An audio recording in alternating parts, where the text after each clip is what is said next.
Assalamualaikum warahmatullahi wabarakatuh. Perkenalkan, kami dari kelompok 9 yang beranggotakan yang pertama ada Mia Yuhamita Septianti, NIM 2304019089.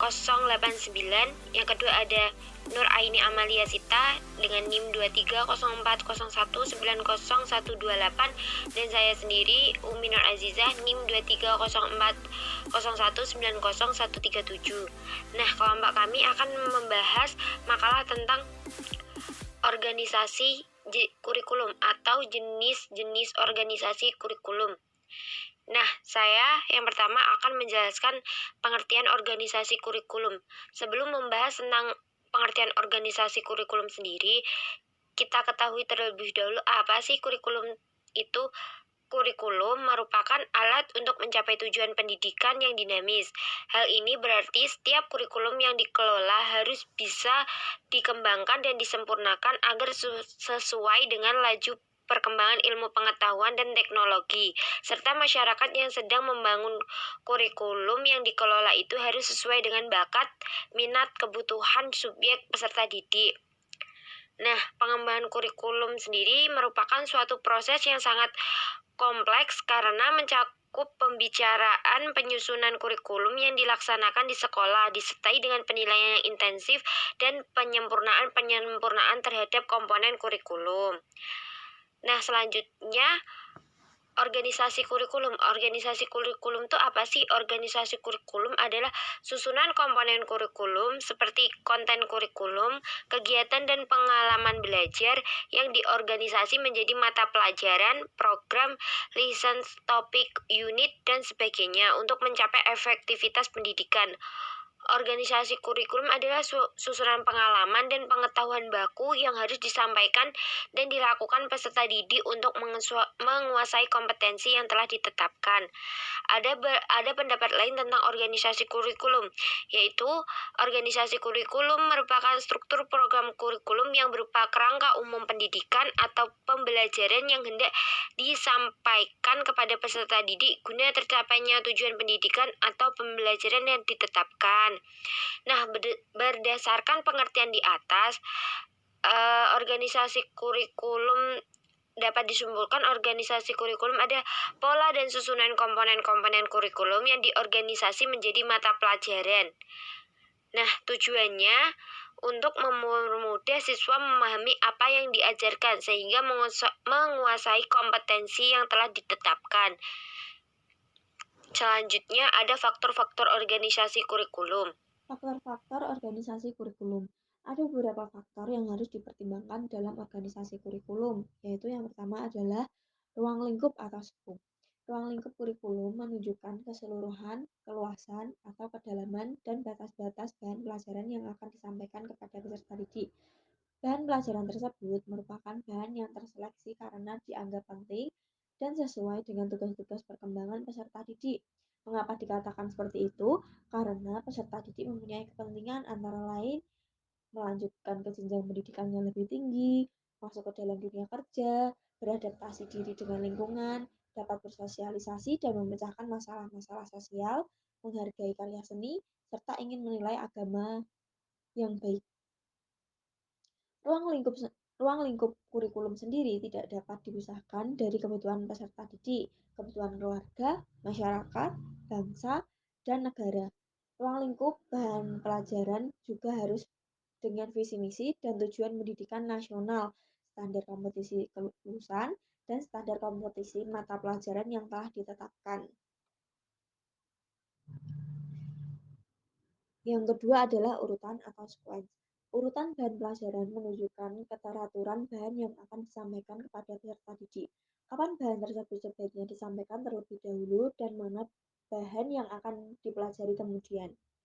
Hal ini sangat erat hubungannya dengan tingkat kematangan peserta didik, latar belakang pengalaman dan pengetahuan, kegunaan bahan, dan tingkat kesulitan bahan.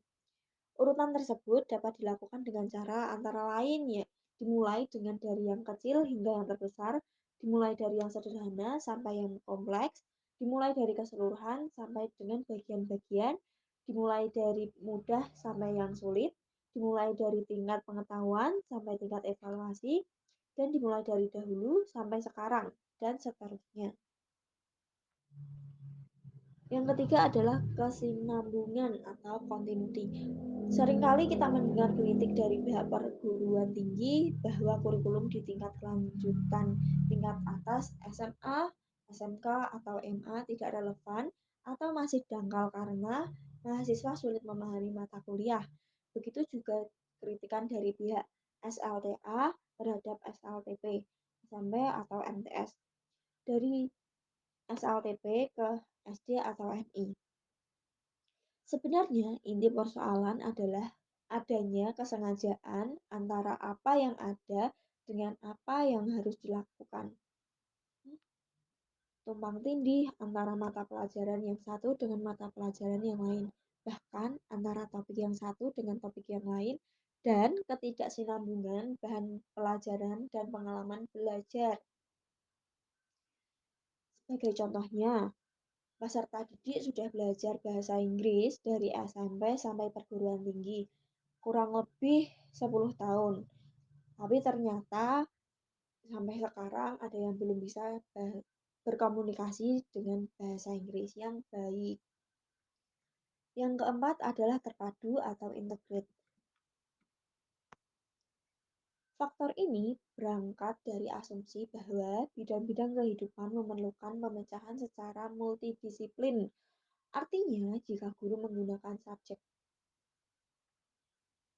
counter kurikulum, maka besar kemungkinan pengetahuan yang diperoleh peserta didik menjadi terlepas-lepas dan tidak fungsional. Untuk itu, perlu adanya fokus bahan pelajaran yang memungkinkan penggunaan multidisiplin secara fungsional. Keterpaduan ini dapat dilakukan dalam bentuk kurikulum korelasi, kurikulum bidang studi, dan kurikulum terpadu berdasarkan bidang-bidang kehidupan. Untuk mencapai pemahaman yang utuh dan menyeluruh, maka keterpaduan ini bukan hanya dilakukan oleh guru dalam berbagai mata pelajaran, tetapi juga dilakukan oleh peserta didik melalui pengetahuan dari berbagai sumber belajar dan saling berhubungan. Yang kelima, keseimbangan atau balance.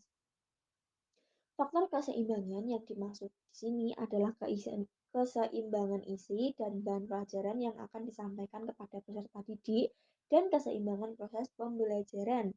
Keseimbangan isi berkaitan dengan seberapa besar pentingnya suatu bahan pelajaran bagi kehidupan peserta didik. Kalau hanya berbicara tentang kepentingan, tentu semua bahan pelajaran adalah penting. Tetapi proses pengembangan organisasi, kepentingan tersebut harus dikaitkan dengan pembentukan pribadi peserta didik secara utuh dan menyeluruh. Baik, untuk yang selanjutnya ada jenis-jenis organisasi kurikulum. Di sini jenis-jenis organisasi kurikulum ada 3 macam. Yang pertama yaitu separated subject kurikulum atau kurikulum berdasarkan mata pelajaran. Kurikulum ini disebut demikian dikarenakan segala bahan pelajaran disajikan dalam subjek atau mata pelajaran yang terpisah-pisah, sehingga banyak jenis mata pelajaran menjadi sempit ruang lingkupnya. Jumlah mata pelajaran yang diberikan cukup bervariasi bergantung pada tingkat dan jenis sekolah yang bersangkutan. Dari segi tersebut, jelas kurikulum bentuk terpisah sangat menekankan pembentukan intelektual dan kurang mengutamakan pembentukan kepribadian anak secara keseluruhan. Ada beberapa kelebihan dari kurikulum tersebut. Yang pertama, ada bahan pelajaran tersajikan secara logis dan sistematis.